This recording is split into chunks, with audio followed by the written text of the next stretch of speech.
Prenons un temps de réflexion avec la pensée du jour. Et aujourd'hui, notre thème de notre pensée du jour est l'injustice.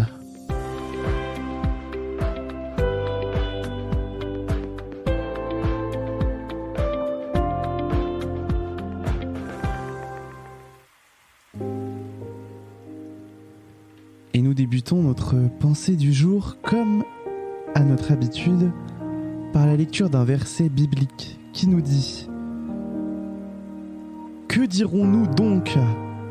Y a-t-il en Dieu de l'injustice ? Loin de là. » Ce verset biblique nous exprime clairement qu'en Dieu il n'y a pas d'injustice. Mais ici, sur terre, les injustices sont multiples, sociales, environnementales, de genre, entre hommes et femmes, et j'en passe. Oui, chacun d'entre nous n'a-t-il pas déjà vécu une injustice dans sa vie ? Pour ma part, oui. J'en vis quasiment au quotidien, à cause de mon handicap. Il y a des moments d'inégalité, d'accès à des lieux, où je me sens rejeté de la société et je me dis « Mais qu'est-ce que c'est injuste ?»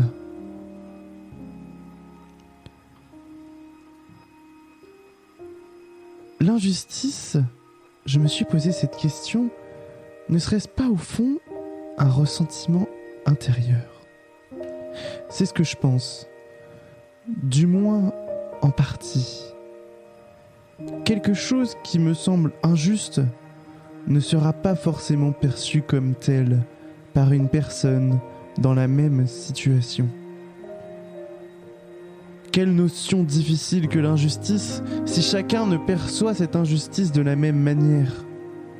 Toutefois, lors d'une injustice, nous ressentons tous à peu près les mêmes émotions.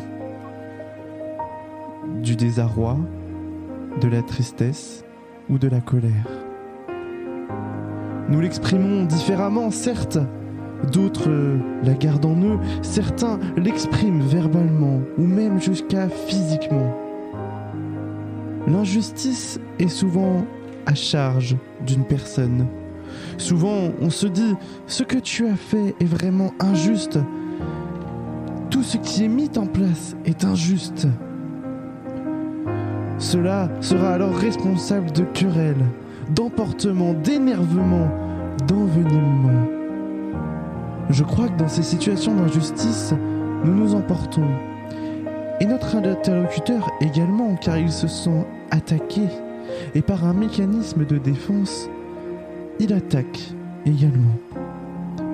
Pour éviter cela, essayons d'aborder ces moments non pas dans la confrontation, mais par le dialogue, la compréhension. Cela pourra peut-être apaiser les choses, nous permettre de faire valoir nos droits, nos points de vue, et essayer de comprendre pourquoi nous vivons cette injustice. Et si elle est trop grande, quoi faire ? Eh bien, si cette injustice est trop grande, remontons-la à Dieu, lui qui nous écoute, qui pose toujours une oreille attentive pour nous.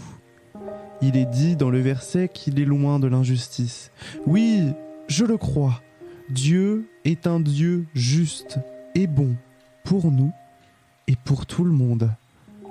Lui remettre nos moments d'injustice n'arrangera peut-être pas tout, c'est vrai, mais nous permettra de ne pas rester sur de la colère et de l'incompréhension, mais justement de s'apaiser et de se livrer à lui qui nous aime. Alors faisons ce pas, avançons et ne laissons pas l'injustice nous ronger. Œuvrons pour la justice, œuvrons pour la paix, œuvrons pour Dieu.